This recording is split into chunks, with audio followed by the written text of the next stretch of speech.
Asslamu alikum. Welcome back to Mm Sha Kitchen. இன்னைக்கு நம்ம என்ன ரெசிபி பார்க்க போறோம்னா மாஸ்டர் செஃப்ல டாக்டர் நித்யா அவங்க செஞ்ச சோளம் கீஷ் ரெசிபி நம்ம இன்னைக்கு பார்க்க போறோம். அதுக்கு முன்னாடி நம்ம சேனலை நீங்க இப்பதான் ஃபர்ஸ்ட் டைம் பார்க்குறீங்கன்னா மறக்காம சப்ஸ்கிரைப் பண்ணிக்கோங்க, பக்கத்துல இருக்க அந்த பெல் ஐகானை கிளிக் பண்ணிக்கோங்க. இப்போ வாங்க வீடியோக்குள்ள போலாம். ஃபர்ஸ்ட் அதுக்குன்னா மக்காச்சோள மாவு 1/2 கப், மைதா 1/2 கப்.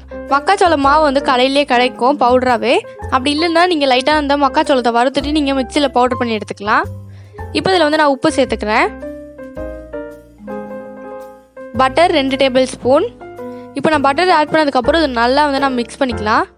இந்த பட்டரை வச்சே நம்ம நல்லா வந்து மாவு மாதிரி நம்ம பிசைஞ்சு எடுத்துடணும். தேவைப்பட்டால் கொஞ்சமாக வந்து தண்ணி தெளிச்சுக்கோங்க. இப்போ பாருங்கள், நல்லா மாவு மாதிரி நம்ம ரெடி பண்ணி எடுத்தாச்சு.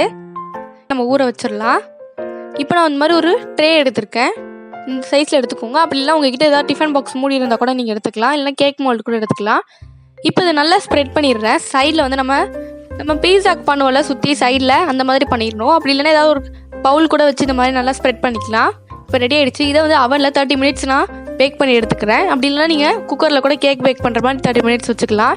இப்போ நான் வந்து கடலை மாவு 2 டேபிள் ஸ்பூன், மிளகாய்த்தூள் 1/2 டீஸ்பூன், மல்லித்தூள் 1/2 டீஸ்பூன், 1/4 டீஸ்பூன் மஞ்சள் தூள். இப்போ இது எல்லாத்தையும் நல்லா ட்ரையாக மிக்ஸ் பண்ணிடுங்க, ட்ரை இன்க்ரீடியன்ட்ஸ் மட்டும். இப்போ இதில் நான் வந்து தயிர் சேர்த்துக்கிறேன். நல்லா புளிச்ச தயிர் சேர்த்துக்கோங்க. 1/2 கப் தயிர் சேர்த்துக்கிறேன். இப்போ இதை வந்து நல்லா நம்ம மிக்ஸ் பண்ணிடணும். லம்ஸ் இல்லாத மாதிரி நல்லா மிக்ஸ் பண்ணிடணும். எந்த விதமான கட்டி எதுவும் இல்லாமல் நம்ம நல்லா மிக்ஸ் பண்ணிடலாம். இப்போ அவ்வளோதான், மிக்ஸ் பண்ணியாச்சு. இப்போ நான் தாளிக்கிறதுக்கு 1 டீஸ்பூன் எண்ணெய் சேர்த்துக்கிறேன். கடுகு உளுத்தம் பருப்பு சேர்த்துக்கிறேன்.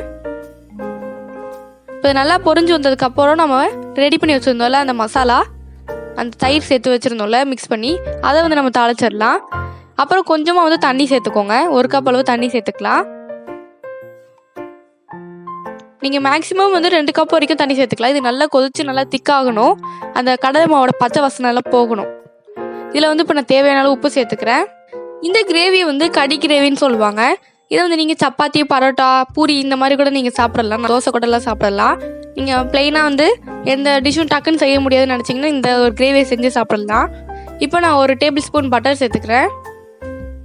அதில் வந்து நான் மக்காச்சோளம் ஆட் பண்ணிடுறேன் பாப்கார்னுக்கு செய்கிறதுக்கு. இப்போ லைட்டாக நம்ம ஃப்ரை பண்ணிவிட்டு மூடி வச்சிடலாம். நம்மளுக்கு கொஞ்சமாக பாப்கார்ன் வந்தால் போதும். இப்போ பாப்கார்ன் ரெடி ஆகிடுச்சு. இது மிக்சியில் பல்ஸ் மோடில் அரைச்சி எடுத்துக்கோங்க. இப்போ நம்ம பேக் பண்ணி எடுத்தது நல்லா வெந்து வந்திருக்கு, நல்லா பிஸ்கெட் மாதிரி வந்திருக்கு, நல்லா ஆறிடுச்சும் கூட.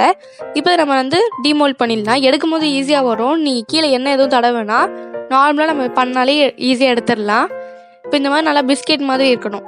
இப்போ நான் அதே பிளேட்டில் வச்சுட்டு நம்ம பண்ணலாம் அந்த கடி கிரேவி, அதை வந்து நான் கீழே வந்து அப்ளை பண்ணிடுறேன். இதை வந்து நல்லா நிறைய அப்ளை பண்ணிக்கோங்க, நல்லா சூப்பராக இருக்கும்.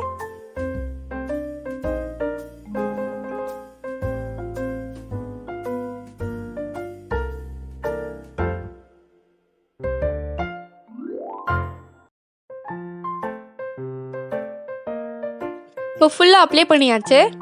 இப்போ இதுக்கு மேலே வந்து நான் சீஸ் சேர்த்துக்கிறேன். நம்ம ஊரில் வந்து ப்ளூ சீஸ் கிடைக்காது. உங்களுக்கு ஆன்லைனில் செக் பண்ணி பாருங்கள். நான் தேர்ந்தப்போ எனக்கு கிடைக்கல.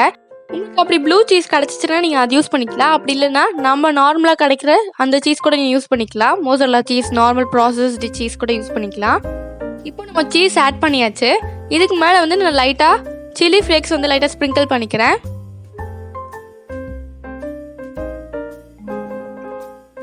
நான் ஸ்ப்ரிங்கிள் பண்ணியாச்சு. அதுக்கப்புறம் ஆனியனை வந்து நான் லைட்டாக எண்ணெயில் ஃப்ரை பண்ணிவிட்டு சேர்த்துக்கிறேன். அதுதான் வந்து கேரமல் ஆனியன். நம்ம வந்து எண்ணெயில் பொரிச்சு எடுத்துகிட்டு நீங்கள் சாப்பிட்டு பார்த்தாலே தெரியும், அது ஸ்வீட்டாக இருக்கும். அதனால தான் அதை கேரமல் ஆனியன் சொல்கிறாங்க. இப்போ அவ்வளோதான். நம்ம இதை வந்து ஒரு 2 நிமிஷம் வந்து அவனில் வச்சு எடுத்துடலாம். பாருங்கள், நல்லா சூப்பராக ரெடி ஆகிடுச்சு. அவ்வளோதான், நம்ம இன்றைக்கி செஞ்ச சோளம் கீஷ் ரெடி ஆகிடுச்சு.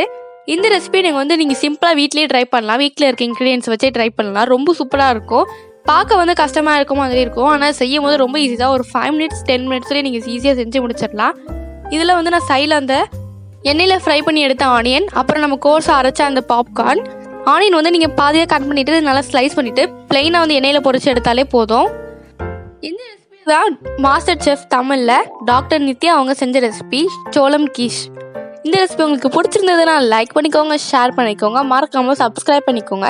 அப்போ தான் அடுத்தடுத்து போடுற மாஸ்டர் செஃப் ரெசிபி உங்களுக்கு உடனே நோட்டிஃபிகேஷனாக வரும்.